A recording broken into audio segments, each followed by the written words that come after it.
Good morning. How's everybody today? Good.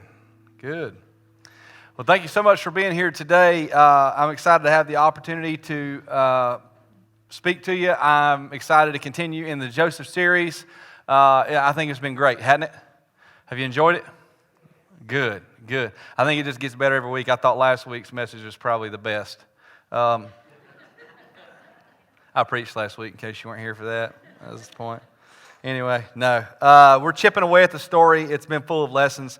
Last week, we left off where Joseph had finally elevated himself to, boss of Potiphar's household, manager over everything in Potiphar's house, and he comes face to face with a difficult individual. Shake your heads yes, if you remember that. Okay, good. And Potiphar's wife, she puts a bullseye on Joseph, and we kind of approached it a little bit differently than we normally would. We looked at it from the perspective of Potiphar's wife and spent a great deal of time just assessing who she was, what her motivations were, what her intentions were in that particular situation. And what we discovered is that eventually we're going to come in contact with somebody who puts a bullseye on us. Do y'all remember that? Good. And in order to deal with meeting this person, that we have to know what is right and what else? Anybody remember? And do what is right, and in order to withstand the pressure that they may place on us. And so we concluded last week's story where Joseph pitches out of his cloak and runs from the room. Do y'all remember that? Okay, good. Everybody awake? We sure? It always makes me feel better if you talk back to me, okay? I mean, don't get attitude, but, generally. So that's where we're going to start, right after this incident happens. Okay, you ready? Verse 13, here we go. When she saw that he was holding his cloak and he had fled, she called out to her servants. Soon all the men came running. "Look," she said, "my husband has brought this Hebrew slave here to make fools of us. He came into my room to rape me, but I screamed. When he heard me scream, he ran outside and got away, but he left his cloak behind with me." What just happened? She lying. Thank you. See, that's what I need in my life, She lied. A bold-faced lie. She's just making up a story. I don't know how it happened. Maybe she was just sitting there, but she looks and she sees that she's got his cloak, and I believe she held this cloak up and she said, "You know what I'm going to do? I am going to fix him. I'm about to hook him up," right? And I don't want to make light of this. I don't want to take any liberties with the story, but for some reason, you guys know I have an active imagination, and when I read this part of the story, I always imagine some Days of Our Lives quality acting. Okay, y'all can make fun of that if you will, but I, stayed with my grandma a lot when I was a kid, and when I got out of school, we watched our stories, and so that's just what I imagine when I read this part of the story. And so I don't know how she did it. I don't know exactly, but she gets the cloak, and I just imagine going, "Oh!" Listen and see if anybody's coming. "Help me!" And so here comes all the servants. These other men come running into the room, and she says, "You're not going to believe what happened." And she tells her lies. Here we go, verse 16. She kept the cloak with her until her husband came home. And I don't know what this, I just imagine it like the servants or whatever, they got her some water, sat her down, and she's just lying on the sofa holding this cloak, just watching the door, waiting on Potiphar to get home, okay? So Potiphar gets home, and it says, then she told him her story. "That Hebrew slave you brought into our house tried to come in and fool around with me," she said. "But when I screamed, he ran outside, leaving his cloak with me." Now right here we would skip and we'd go to a Cascade commercial and come back.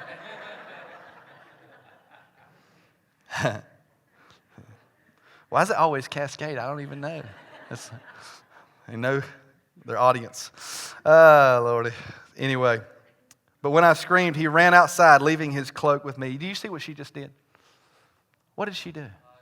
She lied again. Thank you. That's still true. Do you see what she did though? You gotta notice this. Unbelievable what she does.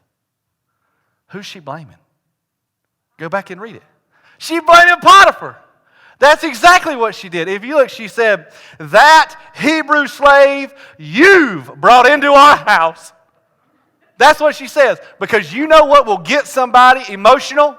Husbands, you know what gets you emotional? When your wife blames you for something. And he knew it, or she knew that. It's genius. She knew exactly what to do. She blamed him right off the bat. This has happened to me, and it's all your fault.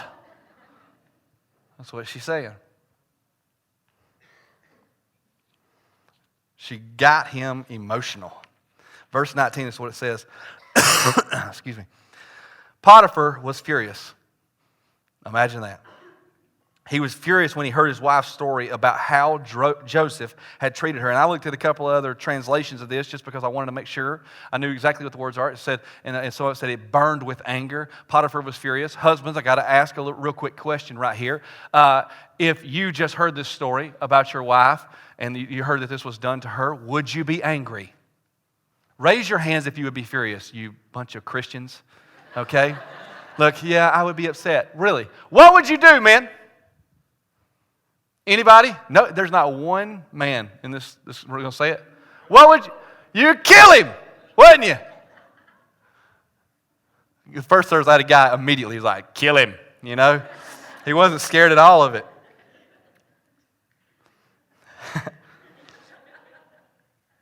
It says Potiphar was furious, as any husband would be. She played him big time, and it works. Potiphar's ready to roll some heads. Now, I want you to take note of what happens next in verse 20. This is what it says. It says, so he took Joseph and threw him into the prison where the king's prisoners were held, and there he remained. Anybody surprised? They catch you off guard a little bit? Anything? I'll be honest with you. When I read it, I was a little surprised. You know, furious, burning with anger at Joseph, and he throws him in prison. But if you guys are good with it, we'll just move on. I want you to notice, man, this what happens to Joseph is Joseph's circumstances are diminished to an incredible amount. He went from running this household, now he is in prison. And you got to know what kind of prison we're talking about. This is not, some nice prison with TV or hot water or anything like that. We're talking about back in this time, prison dungeons, cold, wet, no pillows. You know what I mean? Like we're talking about a difficult situation. That's the prison he's in. I want you to look at this phrase with me, the very last three words of that verse, verse 20. And it says, there he remained. There's a sense of permanence about it, isn't there? Doesn't that sound like it? There he remained. Can I tell you why it says that, why this is in the Bible? Because this was a life sentence. You see that? This wasn't a temporary situation for Joseph. He didn't go into prison with any sort of illusions about maybe getting out one day or earning his place back or anything. When he was placed in prison by Potiphar, you need to understand that this was a permanent situation. He would remain there until the day he died. Do you see that? Verse 21. It says, but the Lord was with Joseph in the prison and showed him his faithful love. Now, I got to ask you some questions. Some of you, I can tell it just by looking at you. When I read that and I go through that, I kind of sense a little bit of a sigh. Are any of y'all, are you just gut shot for Joseph? Raise your hand if this just makes you a little bit sick. After all Joseph has done, and now he's in prison. I gotta be honest with you. If you're not sick, then you haven't been listening to the story, okay?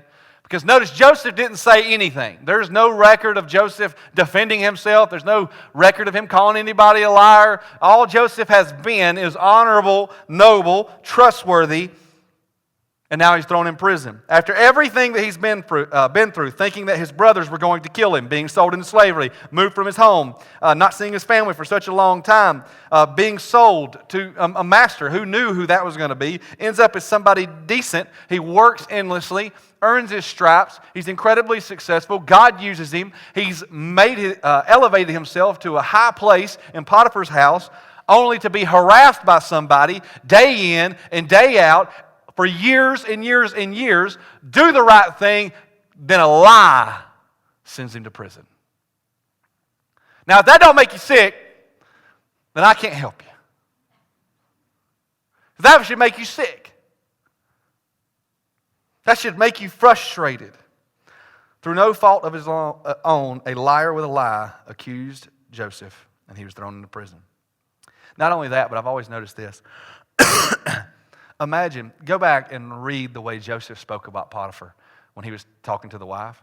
And go back and read, like, Potiphar's done this for me, he's done this for me, he's done this for me. I could never do such a wicked thing. Y'all remember this? I could never do such a wicked thing to him. And Potiphar takes him and throws him in prison like a piece of trash. Done. I'll make sure you see that.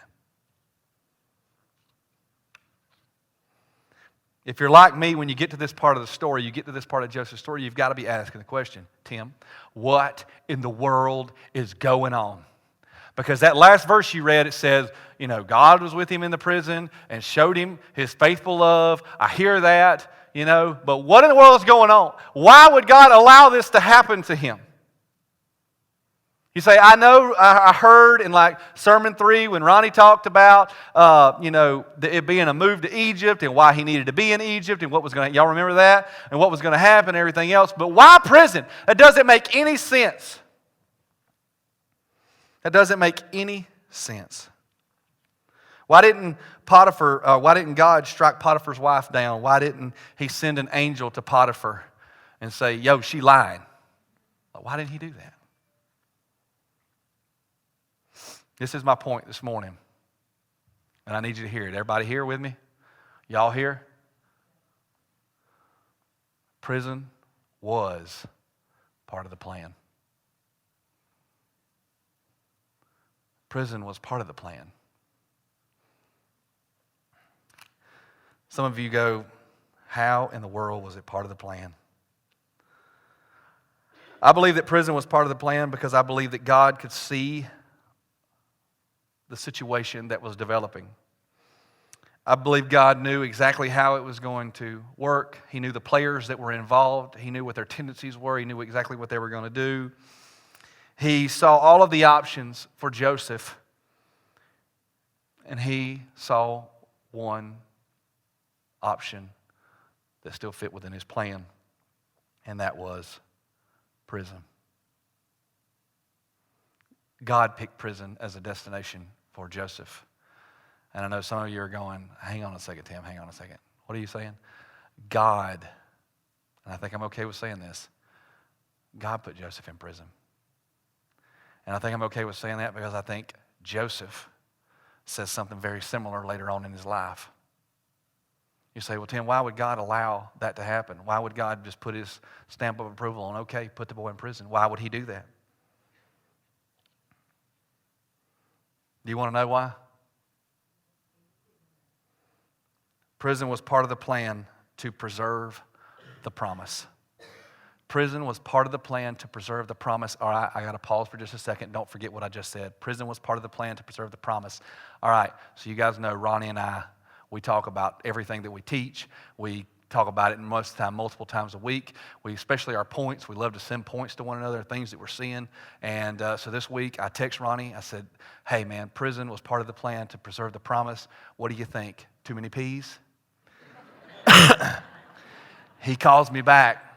He calls me, which means he's got something to say. He calls me, he goes, hey, man, sounds good. Golly, we talked about it for a minute. He goes, yeah, but by the way, that's way too many peas. So we're going to have some fun this morning because he ain't here. And I just have this vision of him listening to this the rest of the week, or later on next week, okay? Y'all ready? Y'all have some fun with me? So prison was part of the plan to preserve the promise. First of all, the first thing we have to answer is, what was the promise? What was the promise that was made to Joseph? First thing is Joseph was promised that one day he would what? He would rule. That's right. One day, Joseph, you're going to rule. That's what he was told in a dream. Okay, so that's what the promise. And we actually found out through Ronnie, well, he said that he was going to rule one day so that he could save some people, right? That were very important. So, Joseph was promised that he was going to rule. How in the world then does it make sense? Why would prison be a part of this plan? Because it seems to me like when he was ruling, leading the household, he was managing everything in the household. That makes sense as a stepping stone to ruling a nation. You know what I mean? Like, okay, I kind of get that. All right. How does prison make sense? Well, I have three things. Number one, are you ready? Everybody ready? Say yes. Number one, prison was God's protection. In order to preserve the promise, God had to protect Joseph. You see that? In order to preserve the promise, God had to protect Joseph. You say, protect Joseph, what do you mean? Well, I asked a bunch of men in this room in 2019, what would you do if this was a story you heard from your wife, and what did you say in your hearts? None of you say it. But what did you say? You'd kill him. All right, now let's roll this story back. What are we talking about? We're talking about Egypt.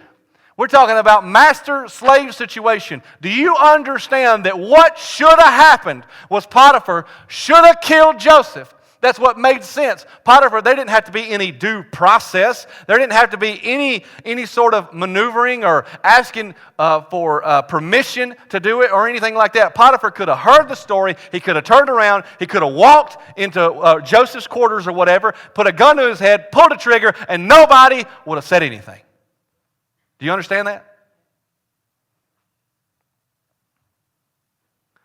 So prison, as bad as it sounds, as bad as we know it probably was for Joseph, prison was a better option for Joseph. It was how God was going to preserve the promise. It was part of his protection for Joseph. Not only that, but I know there's some skeptics in here, and you're probably saying, well, okay, Tim, I hear that. I understand they could have killed him, whatever, but how did that work? Why did he throw him in prison? Well, I have some theories. Number one, I believe that God worked in Potiphar's mind. I want to tell you the two things that I think happened. First of all, I think he questioned his wife's story, and I want to tell you why. If you read all the way back in last week's sermon, you remember what I said, Joseph was talking to Potiphar's wife, and he said, you've been withheld from me. You know what I mean? And we talked about how we thought that was probably, had been a subject of conversation between Potiphar and Joseph, that maybe there was some sort of distrust that Potiphar had in his own wife. I think that after the furious, after the anger, after all of that this doubt creeped into Potiphar's mind, and I believe God placed it there. And he said, you know what? I don't know that I completely trust her story.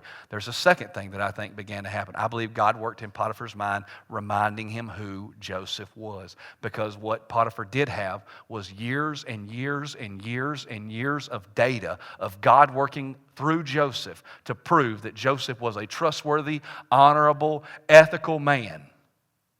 And I think it put just enough doubt in Potiphar's mind that he decided against killing Joseph and instead decided to put Joseph in prison.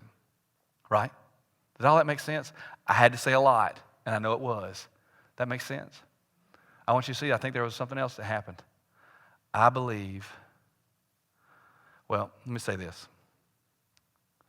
It's easy to go, well, Tim, if there was doubt, if there was, he knew who Joseph was, and if there was doubt in Potiphar's wife, if he, some sort of distrust, then why didn't Potiphar just forgive him and say, I don't think this happened. You're lying. Joseph, you're telling the truth. Why didn't it happen? I want to tell you part of this protection plan that God had. I believe it was protecting Joseph from her. Joseph had endured years and years of her, hadn't he? And so, as bad as prison was, do you think she was going to give up? Do you think if Potiphar would have turned and said, you're lying and he's telling the truth, do you think that would have ever stopped her from continuing her harassment, from continuing the pressure, from telling lies about Joseph? Do you think she would have ever stopped? You think it would have gotten worse? Potentially escalated? I do too. So not only did it protect, this prison sentence protect Joseph from the alternative of death, but I believe it protected him from future pains he would face with Potiphar's wife. You got that? Number two, these are simpler. Prison put Joseph in closer proximity to the promise. It's a lot of P's, guys. Prison put Joseph in closer proximity to the promise. You say, Tim, what are you talking about? Well, what was the promise? The promise was ruling, right? We got to go back and look at a verse. Look at verse 20 with me real quick. It said, so he took Joseph and threw him into the prison where the king's prisoners were held. Hold up. Pause. Did you see it? Whose prisoners? Say it. The king's. The king's prisoners. First of all, you need to understand that when Potiphar, because of Potiphar's connection, when he chose a prison to put Joseph in, he didn't choose just any prison. He chose the king's personal prison. Do you see that? That's exactly what happens. So this wasn't just general population. This wasn't just anyway. This is what I'm telling you, that Pharaoh, which also starts with a P, by the way, knew about every single person that was in his personal prison. He got it constantly, I'm sure. What happened right here, guys, is all of a sudden Joseph, even though he's been thrown into a prison, he is within arm's reach of Pharaoh himself. Do you see that? He's within arm's reach. And of course, I can't tell you the rest of the story. You're going to have to hear that from Ronnie. But that's exactly what happened. It may not look like it. It may not feel like it. But in fact, what really happened is Joseph was moved just a little bit closer to Pharaoh. Ready for number 3? Say ready. Prison produced a closer relationship with God. Verse 21, I want you to read this with me. But the Lord was with Joseph in the prison and showed him his faithful love. But the Lord was with Joseph in the prison and showed him his faithful love. Now, I want to say this. I always get choked up at this part, but I just want you to stick with me here. There's a reason I believe this is the first verse we read about Joseph's prison sentence. I believe that it's the first thing we read because the most important thing that happened during Joseph's time in prison was he grew closer to God than he had ever been. I believe that. God was there immediately, instantly in that prison with him, showing him love. I believe it could have been the smallest of things, the most menial of things, but God was there in the prison. He had infiltrated those prison walls, and he was in there with Joseph.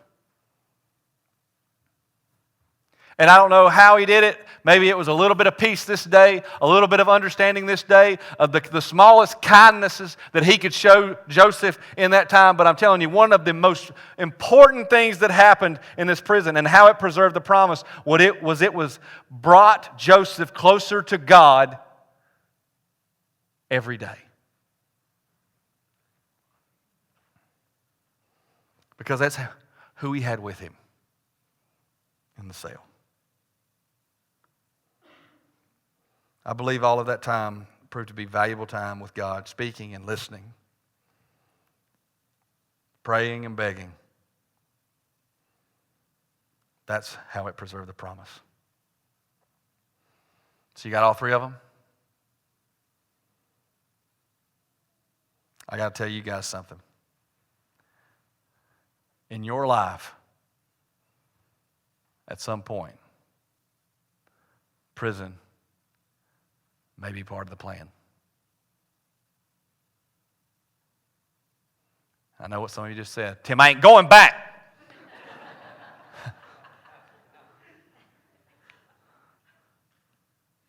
At some point in your life, guys, prison may be part of the plan. I'm not talking about a literal prison. I'm talking about a prison that's a little bit different. You say, Tim, what do you mean? I want to tell you this. You say, well, let's talk about Joseph's prison. First of all, he was confined, trapped, stuck. No moves to make. Right? When he stepped into that prison, that was where he was going to be. I don't think Joseph saw a way out. I don't think he had a master plan. Joseph would have described his life as stuck. We talk about our prisons. I'm telling you another thing. Just like with Joseph, just waiting on God. I'm just sitting here trapped, stuck, waiting on God to fulfill His promise. He made me this promise. This is where we're going. This is who I'm going to be. This is what my life is going to look like.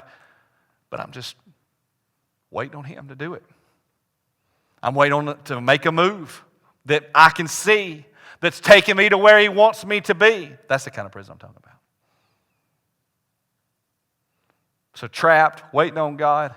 I want to tell you another thing. Isolated. Isolation.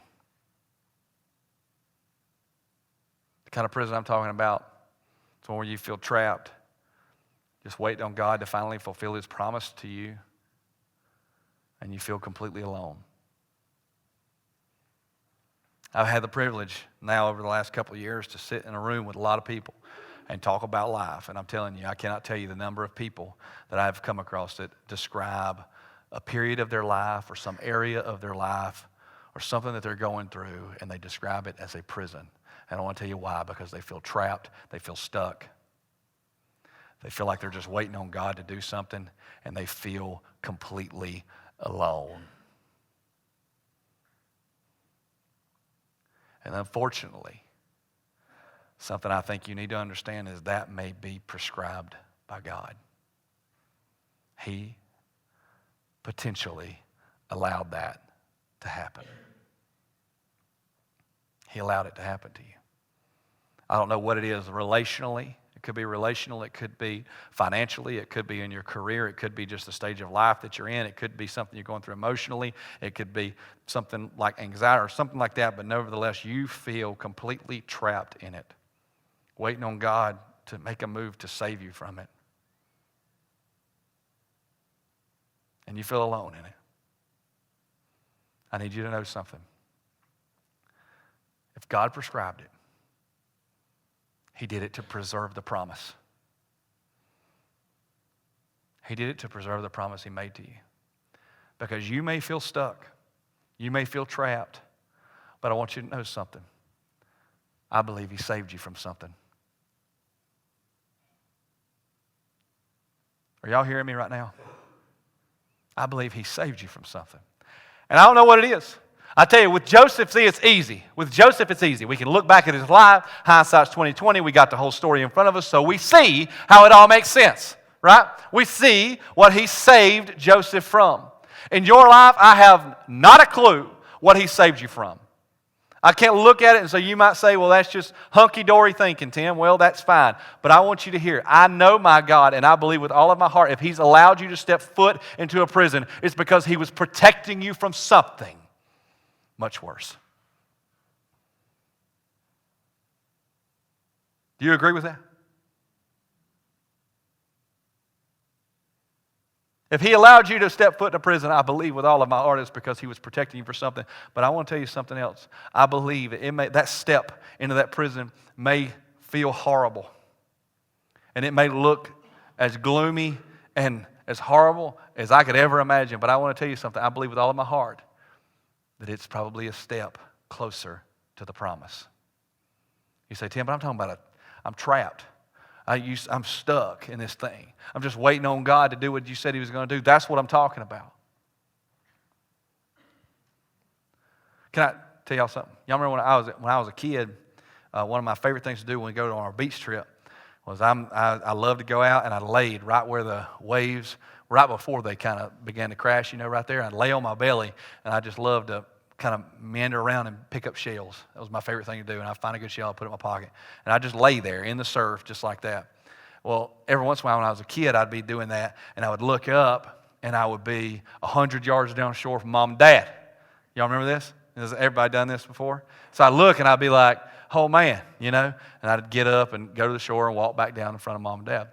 Well, I want to tell you, sometimes that's what these prisons may feel like. In your life, this prison, this place that you're stuck in, this place that you're like, man, I'm just waiting on God to finally do something for me. I want to tell you what's really happening. You may feel like you're just laying there getting beat to death by the waves. But the truth of the matter is there is an undertow that God is completely in control of.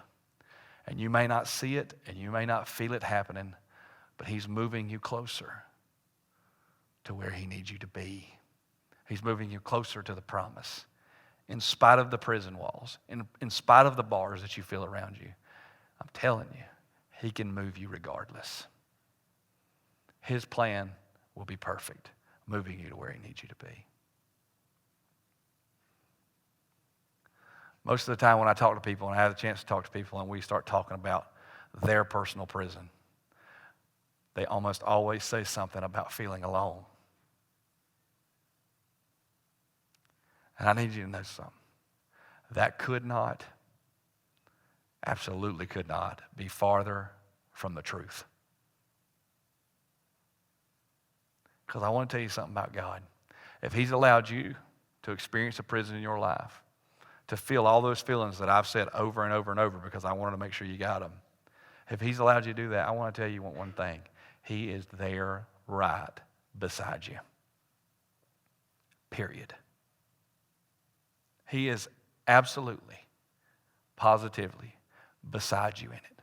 And what He's looking to do is love on you and give you the smallest bits of pieces of mercy that He possibly can every single day so that you know He is there, so that He can get you through it, so that you can grow from it, so that the two of you can grow closer together. Because on the other side, whatever it is that's coming next, maybe it is a throne, I don't know, but whatever it is that's coming next for you, He needs to make sure that before you get there, you are as close to Him as you possibly can be.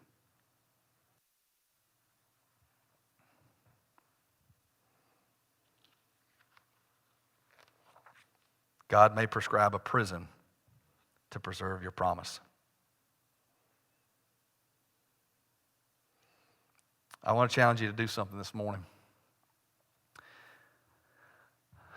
I want to challenge you to adjust your perspective on your prison. I'm telling you, I've experienced it. I've been in one myself before in different places and different times of my life and everything. I'm telling you, my perspective normally is, gosh, this prison is horrible. Why in the world am I here? This is the worst feeling I've ever had. I feel so terrible. I feel bad. I don't like it. I want to get out of here. God, please get me out of here. Please get me out of here. And my focus is always on the prison. I want to tell you something. You need to be focused on the promise. You need to adjust your perspective on your prison. You need to see all that God has done in it. Because I believe with all my heart He's protected you from something. I believe with all my heart He's moving you closer. He's moving you closer to the promise He has for you. And I believe with everything in me that He's right there beside you in all of it. And this is the greatest opportunity you've ever had in your life to know Him. Because when there's only Him, you'll see Him.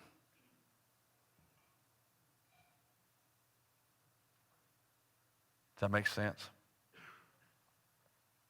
I'd like to pray for you this morning.